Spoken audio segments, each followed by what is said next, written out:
Part 3.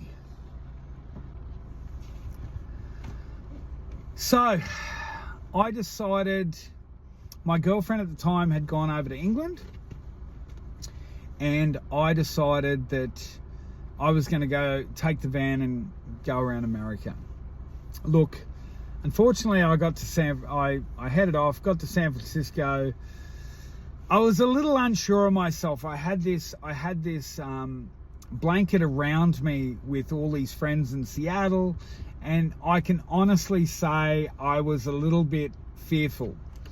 So I started driving down the 101 highway by myself, 19, heading to Northern California.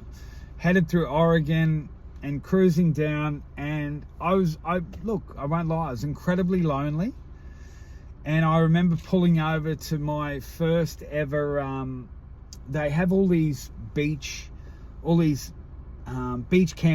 where all those big American RVs park up beside the beach.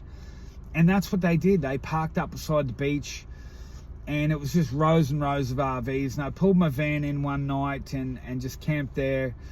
And yeah, I didn't know anyone. I was a little bit unsure. I was a little bit sad leaving my friends, and I tried to make some new friends. I went for a walk up the beach, and I ran into some surfers. And I just remember saying, "Oh, well, what are the waves like?" And they heard my accent and immediately, came up and talked to me. And I was a young guy, and they were young. And I said, "So, what are you doing?" And I said, "Oh, I'm just traveling around by myself." And Americans have always been very, very friendly. And they said, "Hey, don't stay here. Come back to our house." So I jumped in the van, followed these guys back, and I went back and we had a party at their house. And it was kind of cool, but I woke up the next morning. It was really weird. I woke up and thought, hey, it was cool, but I was going to head on my way. So off I go. And I was driving all day and having a look at some sites. And I think I got to Northern California when I seen a guy walking, trying to hitchhike, and it was dark, it was foresty, because in Northern California you got the redwood forests. 101's a very dark road. It's not a major highway, although it's the main road down the Washington, Oregon, Californian border. I seen this guy hitchhiking. You've got to think, I always see the best in people, and even back there, some of the stupid things that I did. Seen this guy, I was bored, I was lonely, so I thought, I'll pick up a hitchhiker to have a chat to. And that's what I did. I picked up a hitchhiker in the huge redwood forest in Northern California. He jumped into my Dodge camper van, and I said, "How you doing?" Introduced, and off we went. And I said, "So, why were you in the middle of nowhere?" And he said, "Well, I just got out of prison." You've got to be kidding me. I didn't know at the time, but the prison that he was talking about was Pelican Bay. Pelican Bay is, it's got the ultimate supermax in Pelican Bay, not to mention it is a max state prison. And I just picked the guy up in the middle of a forest, walking on the side of the road. Some of the stupid things that Tim did. Well, nothing happened. I don't quite remember where I dropped him off, but I did drop him off. And looking back on that, and looking back on what's happened, especially all around that area, I was a very, very lucky boy. So over the years, I have been lucky, but how the hell did I get myself in that situation and get out of it? So I continued on to San Francisco. I got into San Francisco, and I tell you what, when you've only driven in central Queensland and Australia, and you start driving in America, and especially San Francisco, and driving a camper van with there was no cameras or anything like that. I remember going across the Golden Gate Bridge with this camper, and had curtains up the windows. I couldn't see shit. I can't believe I never got into an accident. I spent a couple nights in San Francisco, and if I'm being completely honest, I was just missing hanging out. It was so comfortable with friends. So I decided, hey, I'll go back to Seattle and hang out there a bit longer. So I turned my car around after a couple of days, drove back to Seattle.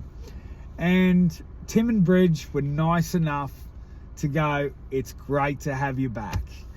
And I kicked around for another couple of weeks at Tim and Bridge and met Eric.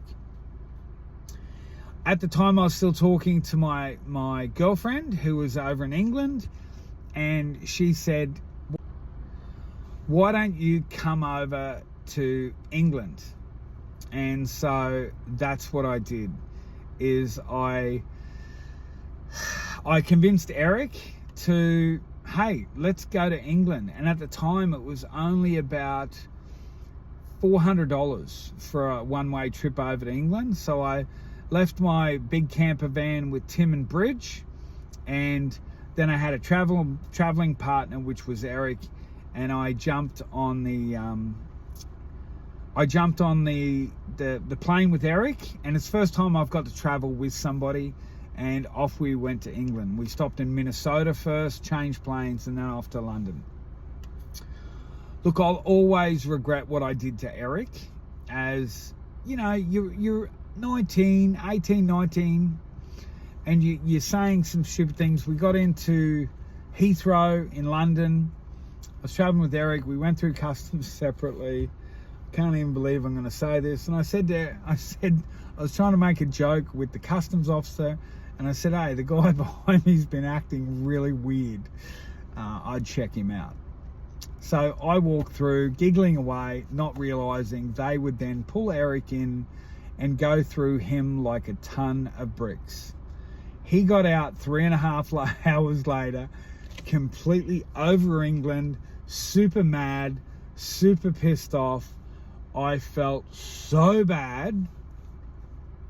I never told Eric what I'd done. So I believe that we got picked up by a friend and came and picked us up from the airport, and we caught the tube back to where we were going to stay. So my girlfriend was there at the time, and she was a school teacher from Australia and was staying with a bunch of other school teachers. Now, in saying she was staying with a bunch of school teachers, we stayed in a place called Swiss Cottage in central London.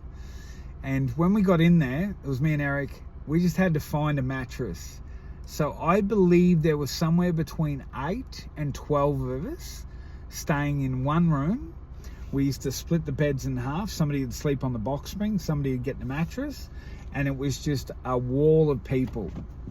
I will insert the photos to prove that it looked like a refugee camp of Australians. They were all teachers, and everyone was a bit older than me. I always used to hang out with older people. They were a bit older than me, and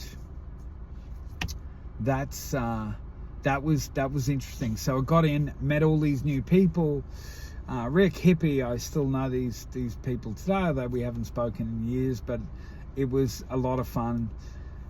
Rick was working at the time at the cinema, and the movie on the hot movie at the time was Basic Instinct, and yeah, those were the times. So I learned all about the tube. We got, the first time that we put our bags down, and they said, we're going to go to Leicester Square and we're going to go and have a drink. I walked, there was about 10 of us at the time. We walked down the tube and to get on the tube, and I just remember that everyone's talking. I stepped onto the train, the doors shut, I looked back, nobody got on the train. Train took off. I am literally in London the first 10 minutes, and suddenly I'm on the tube heading to, I don't know where I'm heading. Everyone that knows the directions is back there. How the hell did that happen to me? How did I get myself in this position? So that's what happened. And ironically, I got to the next station, got off, and my friends got on the train and then met me there. And that was, I'd say, the first hour that I was in London. So we ended up going to Leicester Square, and that was just, it was an incredible afternoon, evening to be in London.